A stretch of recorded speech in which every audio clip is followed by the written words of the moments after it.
Brutal truth about crypto. There has been a lot of FUD and negativity lately, mostly driven by meme coin madness, insider trading, but also larger economic factors. Things like pump fund on the Solana ecosystem, on Radium and Jupiter. The Libra token killed a bunch of meme coin enthusiasm for Jupiter, for example, involving the Argentinian president and the Kelsey group. And that put downward pressure on what otherwise could have been, phenomenal gains for a lot of meme coins. They tanked really in particular. Which one of those factors do you think is putting the most downward pressure on the crypto market? Do you think it's the Libra token? Do you think it's economic factors? Please leave your comment down below because I am really interested in hearing what you think about that. But I wanted to contextualize all of this. For example, in 2021 and in 2022, things happened. Solana had a network outage and it dropped the price severely. Ethereum had NFT issues where people got ripped off, things went wrong, and there was a lot of FUD and negativity on Ethereum. Terra Luna happened last cycle where, because of Do Kwon, the price of Terra Luna went to almost zero, and a lot of people, they felt rug pulled by that. Meme coins are the NFTs of last cycle. Meme coins are where a lot of the attention is going. So my whole point with telling you this little story is, do you think that the market can recover? Do you think the market can go forward from that? Because there has been good news. For example, Aptos has had solid on-chain metrics and they're doing very well. Aptos is a great project. Sei, with its Giga upgrade, has a lot of potential. Sei is a layer 1, so the competitor to Solana.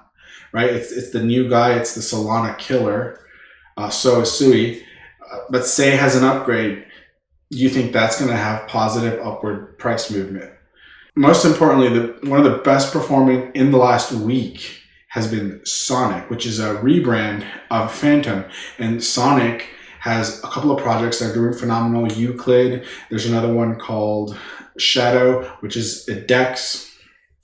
So don't be so negative on the markets. And if you don't want to get rug pulled, if you want some meme coin trading knowledge, I have made a course called the Ultimate Meme Coin Trading Course. I will link in the description. You guys can look at that and just let me know what you think. But some of the best economic news that are positive is the Trump administration.